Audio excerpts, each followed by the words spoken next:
Olá pessoal, hoje estou aqui para apresentar um quadro De Frente com Nath. Estamos no especial de Dia das Mães.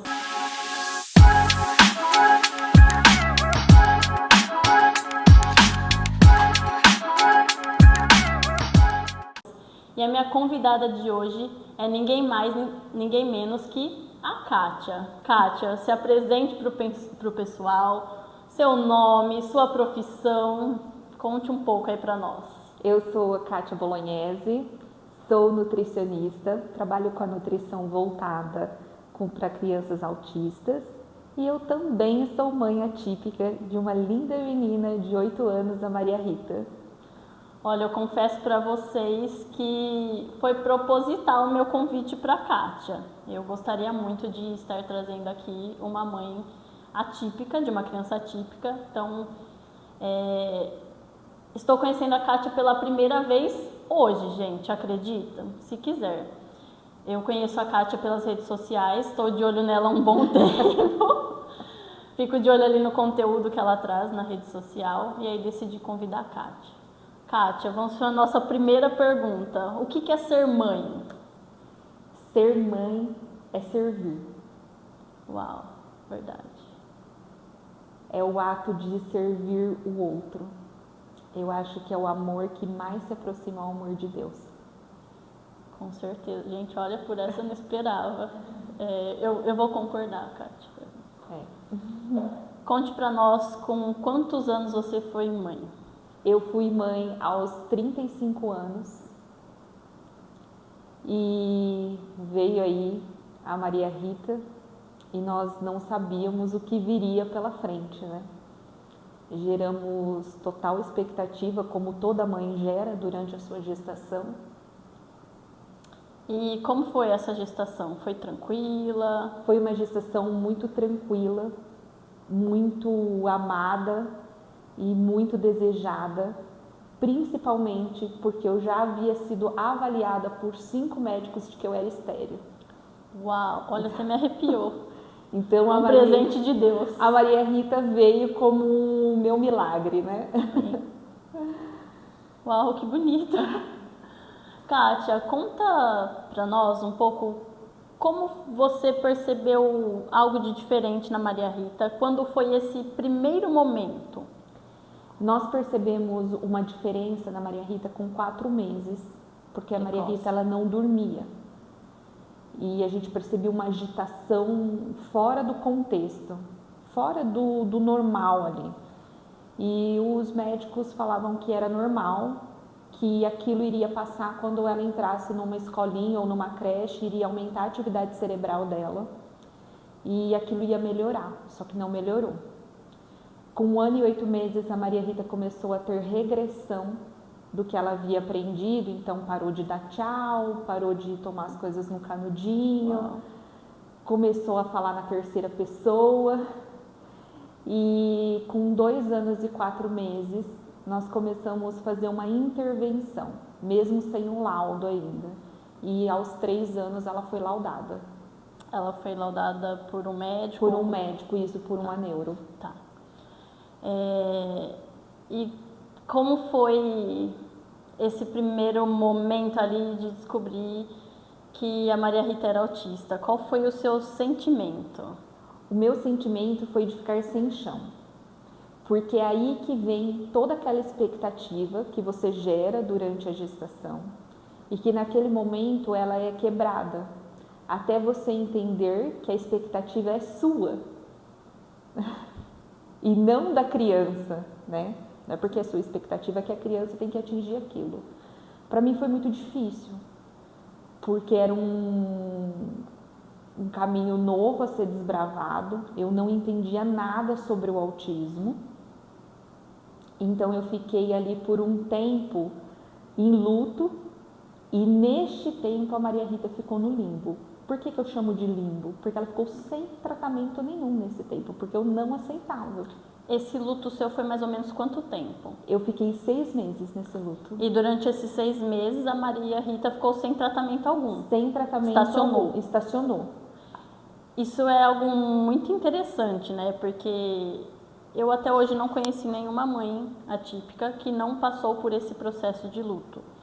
E eu acho que eu não vou dizer raro, mas a maioria dos casos a criança fica exatamente no que você disse, nesse limbo, porque tem o processo de aceitação. São pouquíssimas mães que já recebem a notícia e já começa a correr atrás das terapias. E eu acho que também leva um tempo para processar, né? Eu acho não, eu tenho certeza. Leva.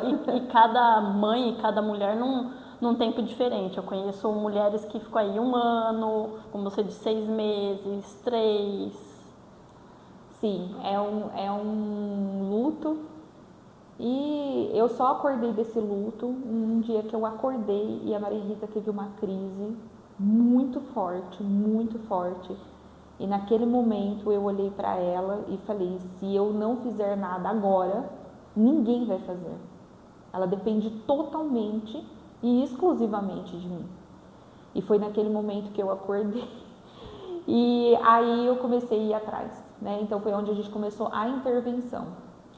Kátia, eu vou fazer uma pergunta muito pessoal. Você chegou a fazer terapia para lidar com esse luto ou não? Durante esse tempo não. Eu comecei a fazer terapia depois que a Maria Rita foi laudada, porque ainda existia um sentimento dentro de mim, aonde foi que eu errei. Eu já ouvi isso. O que eu fiz de errado durante a gestação que levou a minha filha a ser autista. Então eu fiz um tempo com psicóloga. E outra coisa que me ajudou muito foi fazer a parte de desenvolvimento pessoal. Então me conhecer mais para realmente ter a certeza e acreditar de que aquilo não tinha nada a ver com culpa ou algo que eu havia feito de errado, né? É muito, muito interessante. Eu já ouvi isso de uma mãe, o que eu fiz de errado, Nath. E eu confesso que na hora eu assustei. Mas ouvindo você, eu acredito que seja algo muito comum, sim, de se pensar no primeiro momento ali no baque. Sim, porque a gente carrega a culpa, né? O natural do ciclo é a mãe carregar essa culpa, né? Então, por isso que eu falo que é muito importante você ter o autodesenvolvimento, o autoconhecimento, para você tirar esse peso, né, das suas costas, né? Tirar esse peso e realmente conseguir fluir com a criança, porque nesse tempo que eu comecei a fazer terapia e que eu me sentia muito culpada, eu também parei de me olhar como mãe, como mulher. Por sinal, gente, olha, na tela ela é bonita, mas pessoalmente ela é muito mais. Obrigada. Com os olhos claros maravilhosos. Obrigada. Então isso foi essencial. Hoje, quais são as terapias que a Maria Rita faz? Hoje a Maria Rita ela faz psicóloga ABA, ela faz psicóloga comportamental, ela faz TO, a Maria Rita faz fisioterapia. E a Maria Rita ela fazia fono, mas aí a médica já, né, em conjunto com a terapia, já achou que ela podia ser liberada, então no início ela fez bastante fono também. Me conta uma coisa que não estava no script, gente, mas eu lembrei, veio na cabeça, ela colocou nos stories. Como foi e essa é uma parte curiosa para mim. Como foi o processo de alfabetização da Maria Rita? Eu tinha muita preocupação com a Maria Rita em relação se ela iria ou não ser alfabetizada. E eu lembro que eu estava num consultório e eu falei isso para o médico e ele falou assim: olha, a sua filha, ela tem 50% de chance de ser alfabetizada, de ser como uma criança como qualquer outra, mas dificilmente ela vai conseguir. E quando ele me falou aquilo, eu respirei fundo e dentro de mim eu falei, eu não aceito isso, eu quero 100% e eu vou em busca do 100%. E fui em busca. Com 5 anos a Maria Rita já estava alfabetizada. Uau. Olha, fiquei emocionada agora. Eu costumo dizer que às vezes falta um pouco de tato, às vezes, nos profissionais. Sim. E eu não digo só nos profissionais e me coloco também nesse lugar. Eu acho que médico, psicólogo, psicopedagoga, TO, fono, eu sinto que às vezes falta um pouco mais de acolhimento ou de uma informação mais cuidadosa, uma informação mais amorosa.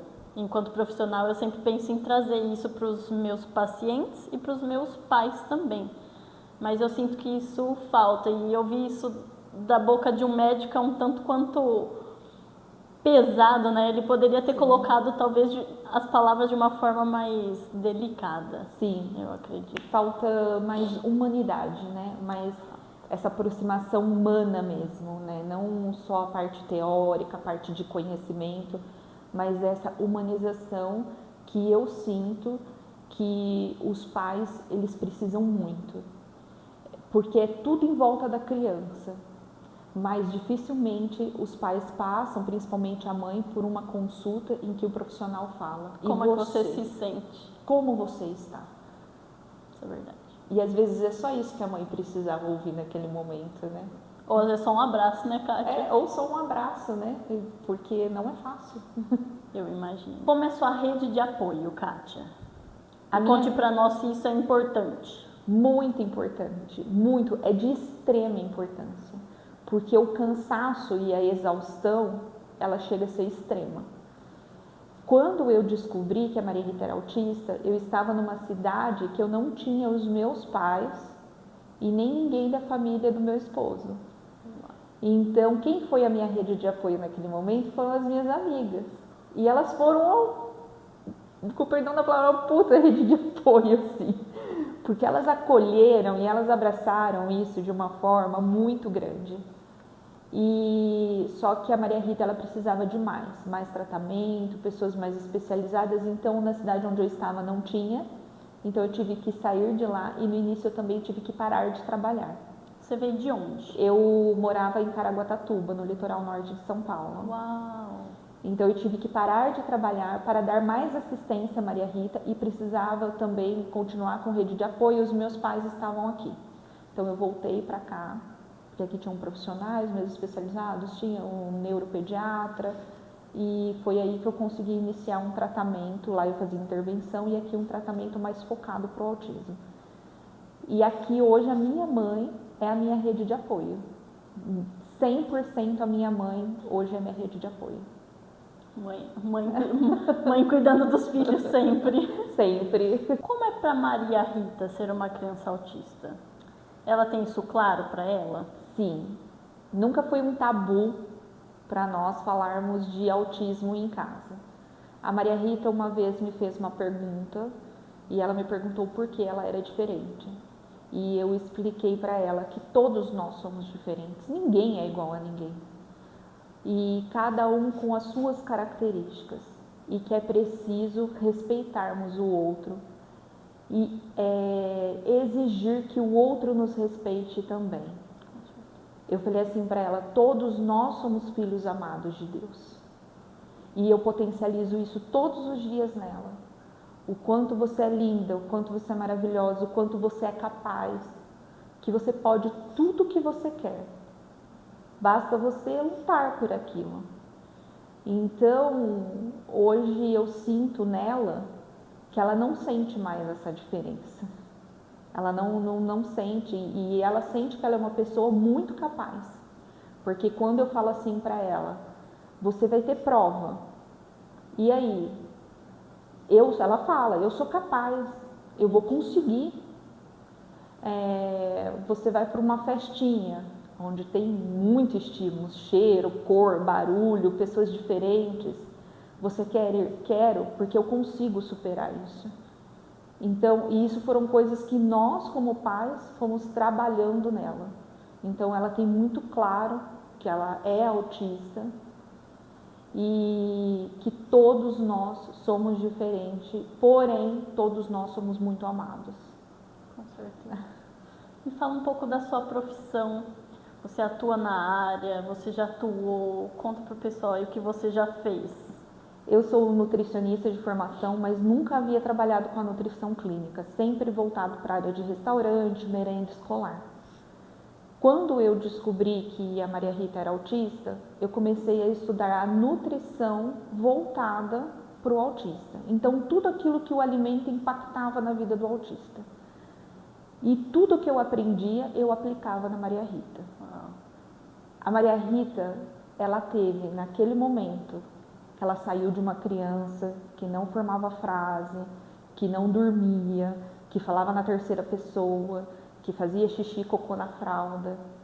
Em 30 dias eu consegui ter uma super evolução com a Maria Rita, aplicando tudo aquilo que eu havia aprendido.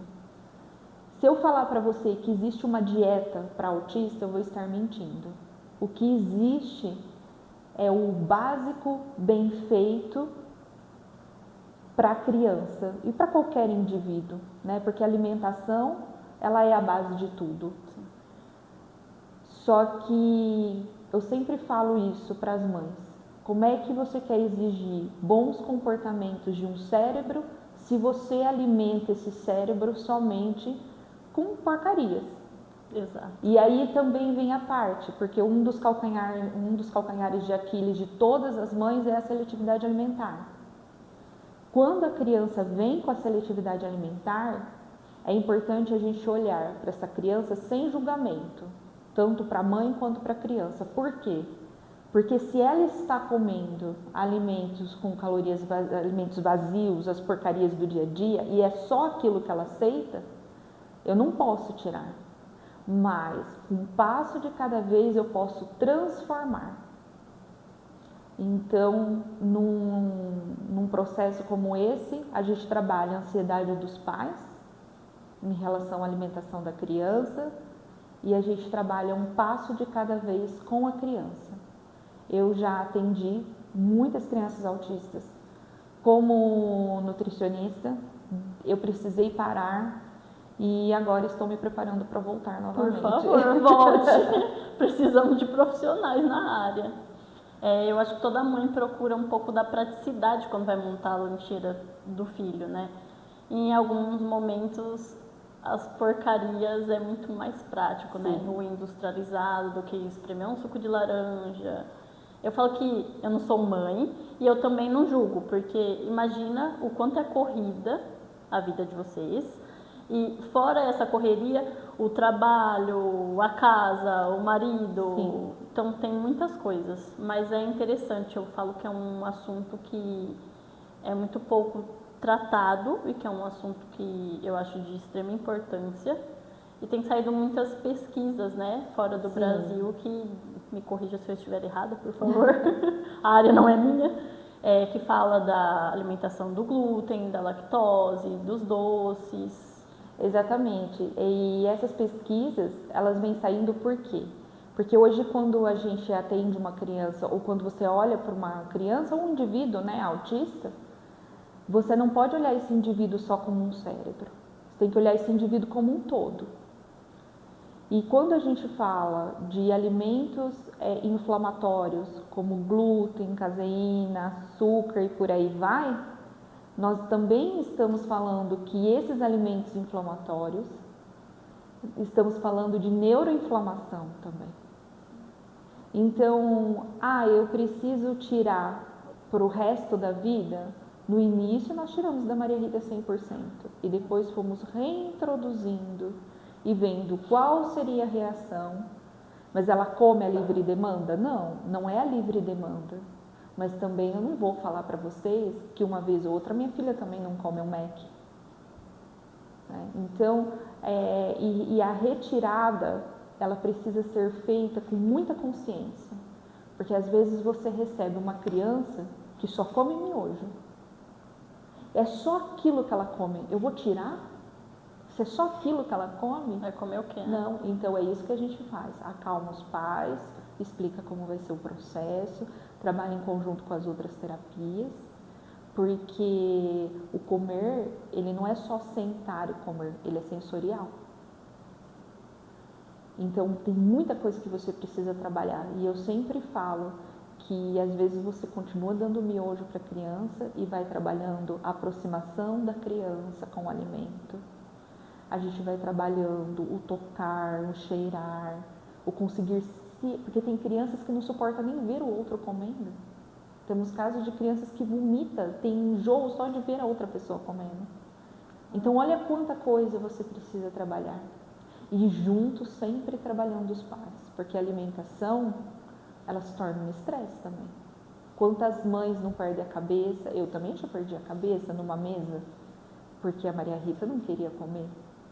E a Maria Rita entrou na seletividade alimentar com 4 anos de idade, onde ela comia tudo e de repente passou a comer 2 alimentos. Nossa, cara. Eu enlouqueci. E é um trabalho de anos, porque isso foi aos 4. Agora, com quase 9 anos, ela está com 8 para completar 9, é agora que a gente conseguiu ampliar o cardápio dela. Então, olha o tempo que ocorreu aí, né, para a gente conseguir ampliar esse cardápio.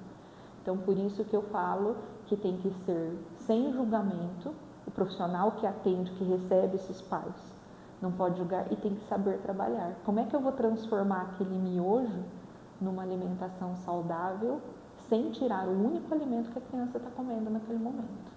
É um processo, né? É um processo. É um grande processo. Que precisa ser respeitado e que às vezes nós vamos falhar, e às vezes os pais vão falhar, e aí respira fundo e volta e inicia o processo de novo.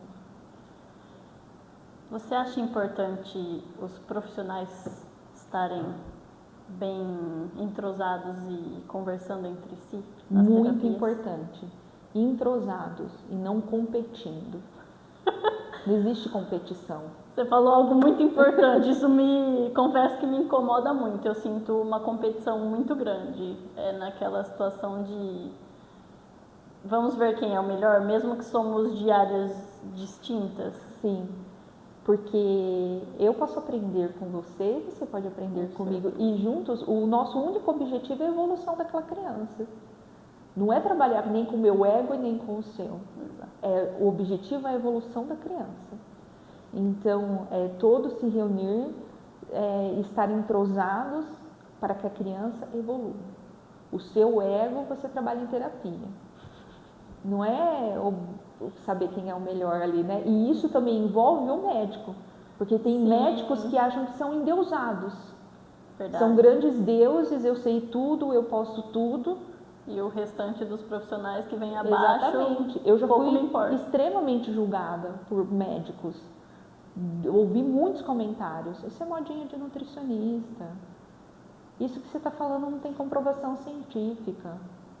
E muitas vezes, realmente vai ter coisas que você não vai ter comprovação científica, mas você vai ter o resultado ali. Na criança, entendeu?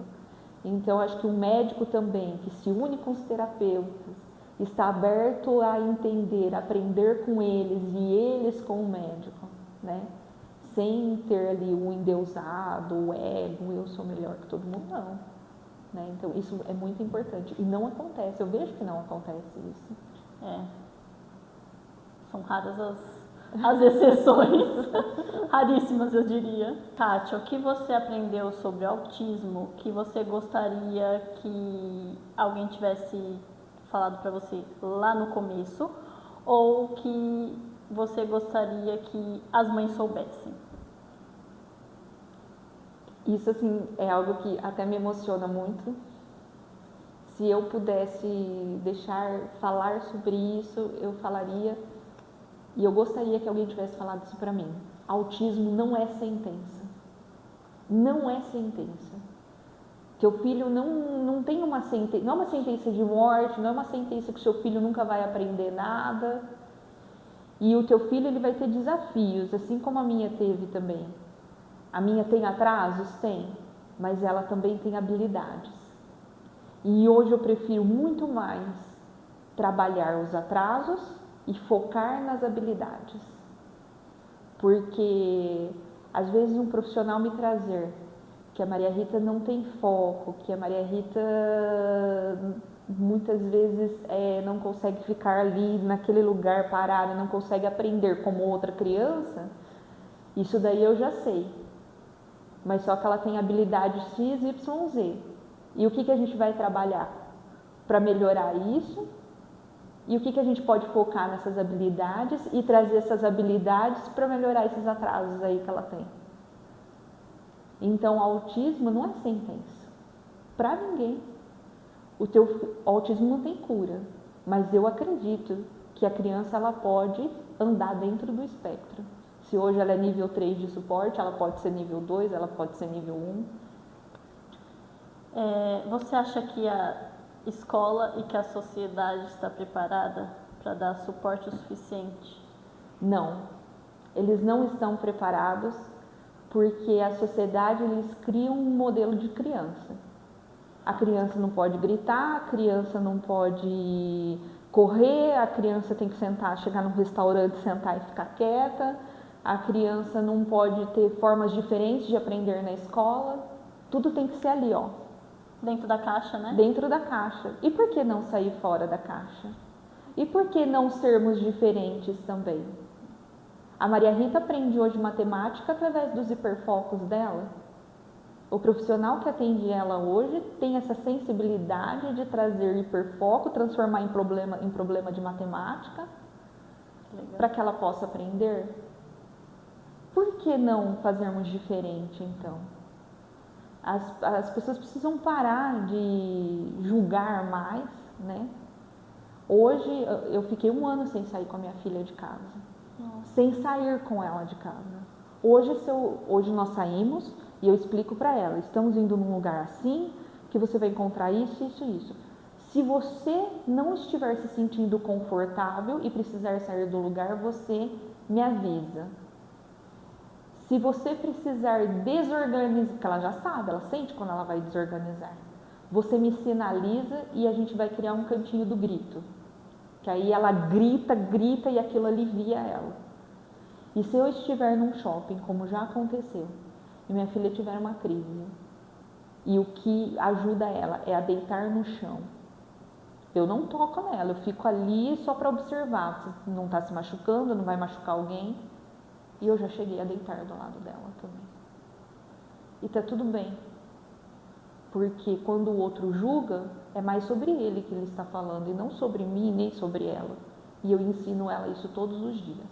O julgamento vem sobre o outro, não é sobre você. Então, ao invés de julgar, amasse mais, né? Seria muito mais fácil. Com certeza. Então, as pessoas precisam estar mais abertas hoje, né? A escola precisa estar mais aberta hoje a mudar o caminho aí. De repente, precisa mudar o método de ensino. Você disse uma coisa muito interessante, que a sociedade cria um modelo de criança, né? Eu iria um pouco mais além. Às vezes a sociedade cria um modelo de criança autista e esquece Sim. que cada uma delas tem a sua particularidade. Sim, exatamente. Cada uma delas tem a sua particularidade, tem as suas características. Eles vivem dentro de um espectro, gente. São pessoas diferentes. Um fala, o outro não fala. Um anda na ponta dos pés, o outro não. Um olha nos olhos, sorri, faz piada. O outro não, né? O outro abraça, o outro não suporta o toque. E é importante respeitar isso. É importante respeitar. Sim. Eu acho que falta, às vezes, boas informações. Sim, falta boas informações. E qual o recado que você deixaria para as mães nesse Dia das Mães? Que por mais difícil que seja a sua caminhada, muitas vezes, em muitos momentos eu sentia que tudo aquilo que eu estava fazendo era inútil em relação a Maria Rita, porque parece que não ia, não caminhava. Muitas vezes eu senti que a minha vida estava parada, porque a mãe, eu tive que parar de trabalhar uma época. Muitas mães não conseguem voltar para o mercado de trabalho, muitas mães deixam os seus sonhos de lado, se deixam de lado para viver pela criança. E lá no íntimo a mãe sente isso, porque ela sente falta daquela mulher. Mas eu aprendi nessa caminhada, porque nós estamos aqui nessa vida de passagem, né? Ela não é eterna, de que Jesus veio ao mundo para servir. Então, não existe uma missão mais bonita e mais importante do que servir o outro. E esse servir o outro é servir o seu filho. Porque Jesus está ali, ele está no seu filho. E muitas vezes, quando eu me pego desesperada, sem saber o que fazer, eu lembro de quando Jesus foi crucificado e Maria viu a dor do seu filho. Não existe dor pior do que aquela, do que ver o seu filho sofrer, sendo cuspido, sendo crucificado, sendo judiado por uma população, por um povo que ele amou e curou.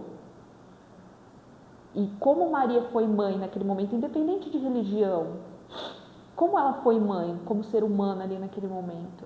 Então eu lembro muito dela nessas passagens. E eu consigo me espelhar, ter um espelho de mãe e seguir em frente e continuar servindo. Então hoje eu sirvo a Maria Rita cuidando dela. E hoje eu não me sinto mais, eu não consigo fazer isso, eu não consigo fazer aquilo, porque o meu servir, o seu servir é um ato de salvação para outra vida também, né? Porque essa vida, ela acaba. Mas, né, Deus nos trouxe Jesus para mostrar, né, o quanto existe vida, né? O quanto existe que não acaba ali, que o amor de Deus continua. Então, independente de qualquer religião, sirva. E por mais difícil que seja, cuidar, educar, levar para as terapias, cuidar das crises, cuidar das noites mal dormidas, é você servindo a Jesus. Foi aí que eu consegui me encontrar mais e levar essa maternidade, que às vezes é tão exaustiva, tão cansativa e que não existe nada de romântico aí, para frente. Você disse uma coisa importante, eu acho que às vezes as pessoas romantizam demais e deixam as coisas muito bonitas. E existe de fato uma dificuldade. Sim. Eu não tenho, acho que, pouquíssima noção do que é ser mãe. Eu falo que só quem é mãe sabe de verdade, primeiro, o que é ser mãe, e depois quem é mãe de uma criança atípica sabe realmente o que é. Então eu vou concordar com você em exatamente tudo que você disse, que as pessoas deveriam amar mais, servir mais, e aí eu digo também profissionais, nós como um todo, como sociedade, né? Se a gente amasse mais, servisse mais e julgasse menos, Sim. seria mais fácil, mais leve. Ou se a gente estendesse a mão, nossa, você está precisando de uma ajuda Sim. com uma criança, ao invés de criticar, seria muito mais fácil. Sim, exatamente. Às vezes tudo que uma mãe precisa é de um abraço e um café, né? É tudo que uma mãe às vezes precisa naquele momento. Então é ter mais empatia, né? É acolher mais também essa mãe que também precisa muito. Mas eu nunca esqueço de uma passagem muito forte na minha vida, quando a Maria Rita recebeu o laudo e nós estávamos naquele momento que Maria Rita não olhava nos olhos, Maria Rita não atendia chamado, Maria Rita não dormia à noite. Eu passei 3 anos da minha vida sem dormir nada, 0, porque Maria Rita não dormia. E enfrentando toda aquela dificuldade, as crises que estavam cada vez maiores. Uma noite eu me ajoelhei e eu falei assim para Deus: cura minha filha. Eu sei que o autismo não tem cura, mas cura, você é o Senhor dos milagres, cura minha filha. E ele naquela noite me disse: não é ela que precisa de cura, é você que precisa de cura, é por isso que ela veio. Então, às vezes, a cura é nossa, não é a criança autista que precisa, é nós que precisamos evoluir através daquele ser que não tem julgamento nenhum, que é tão amável, que ama tanto e de tanto coração. Um amor tão puro e sincero, né? Muito, muito. É o amor mais puro que eu conheço. Uau. Kátia, muito obrigada por aceitar o convite. Foi maravilhoso te ouvir, aprender um pouco mais. Eu que agradeço. Para mim foi um presente. Imagina, para mim é que é o presente. Te receber como mãe. Eu não sou mãe, mas eu sou filha, então é maravilhoso poder escutar um pouco mais e trazer um conteúdo e algo que as pessoas possam ter mais conhecimento também. Então, é um prazer imenso, as portas estão abertas, Muito sempre obrigada. que precisar. Fale para nós como está suas redes sociais para que o pessoal possa te seguir. As minhas redes sociais está como Kátia Bolognese, @mãe atípica, né? E por enquanto ainda eu não voltei aos atendimentos, mas assim que eu voltar eu também vou postar nas redes sociais.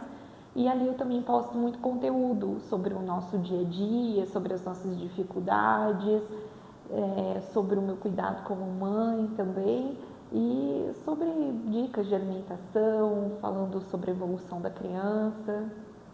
Gente, siga a Kátia. E eu vou fazer o jabá final. A Kátia tem uma outra coisa. Passa o Instagram do seu restaurante, Kátia.